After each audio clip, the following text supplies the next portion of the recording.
Welcome back to the show, everyone. Well, with the rising cost of living, everyone's got a side hustle these days. But if you've already got a 9-to-5, what are the rules around securing a 5-to-9? Ooh, good question. Well, here to break down your rights as an employee when it comes to having a second job is lawyer Lily Coodin. Welcome back to the show, Lily. Thank you. Okay, so let's dive straight in. So you are a full-time employee, and now you're thinking, I'm going to take on a second gig, a side hustle. What's the first step? Yeah, a side hustle can be a great way to bring in extra money, but there are things you have to do so that you don't risk jeopardizing your day job. The first thing is always check your existing employment agreement. These contracts will often have a section devoted specifically to whether you can have a second job or not.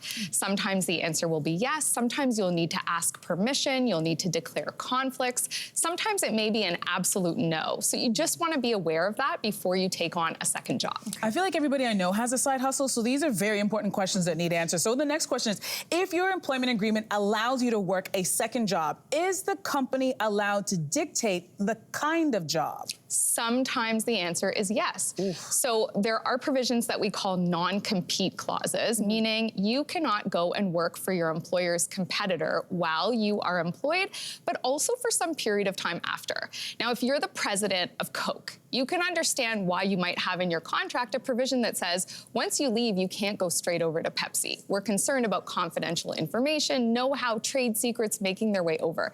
But for most of us who are not the president of a company, these clauses will generally be unenforceable, meaning that even if they're in your contract, nobody can hold you to them.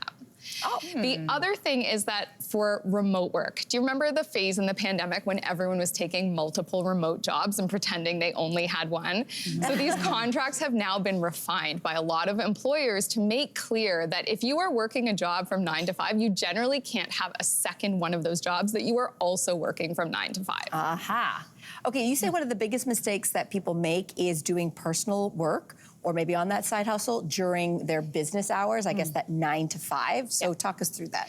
Yeah, so it's usually not an issue if you're, say, working at a restaurant during the day and you're making quilts at night, two things that are completely separate. But where people run into trouble is if they're working in an industry that is the same or similar to their day job. So for example, this comes up a lot with graphic designers. They have an employer, they're producing logos, but they take on clients on the side. Suddenly their evening work bleeds into the daytime, and all of a sudden they're using their daytime hours to make their own work for these other clients. We've seen a number of cases where their employers have said, wait a minute, we see you're using your work computer, you're doing this during the day, anything you produce actually belongs to us and we are going to collect on it. So you have to be very, very careful. It's a great idea to keep it completely separate and distinct. Wow. All right, so suppose you develop a really good rapport with a client at your day job. What are the rules around taking them on as your own? Yeah, this is a complicated one because it is true that naturally people develop relationships with clients, with other employees, but a lot of contracts will have what we call a non-solicitation clause. And this basically means that you can't interfere with your employer's business relationships. It includes their clients, it includes their other employees. So you may think, oh, I'm just gonna start my own company and I'm gonna take all these friends of mine with me, I'm gonna take the clients, I'm gonna take the employees. That may not be allowed. So if you are subject to a non-solicitation clause, you have to be really careful.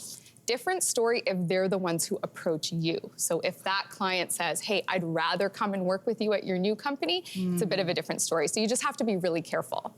You said earlier a clause could be enforceable or not enforceable. What's that about? Yeah, so most of us are subject to employment standards legislation, usually provincial, other than federally regulated industries, and some independent contractors don't have this at all.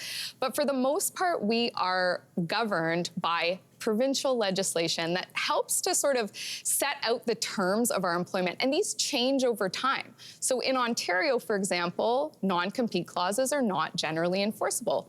You may still have one in your contract, though, either because the contract was signed before this happened, or because your employer may want you to think you're subject to it even though you're not. So for whatever reason, if it's not enforceable, it means that your employer could say, hey, you signed a non-compete, but you could never be held to it. it. So you want to be sure you know. A lot of these clauses are only as enforceable as you make them, so it's really important to know your rights. Interesting. All right, so let's talk money, Lily. All right, so what are the tax implications of adopting a side hustle? Yeah, you always want to make sure that you know what you're doing with your taxes. If you are bringing in money with any degree of regularity, probably you have to declare this as income. And if you don't do that, you could be subject to not only having to pay the back taxes and losing benefits that you've gotten in the past, but you could also pay pretty stiff penalties. And these grow with how much money you should have paid and didn't. So you have to be very careful when it comes to your taxes. Okay, top tips for anybody who's side hustling, wants to side hustle. Yeah, you want to make sure that you are checking your employment agreement. You want to make sure you're keeping your work separate. Don't take your other employees or clients with you, and watch what you do on your company time. Those are really clear cut. Perfect timing. We love this. Thank you so much, Lily. Great advice. Great advice. Hey there, what did you think? Drop your comments below and join the conversation. And don't forget to like and subscribe so you can find more on everything from food and fashion to pop culture and current events. See you soon.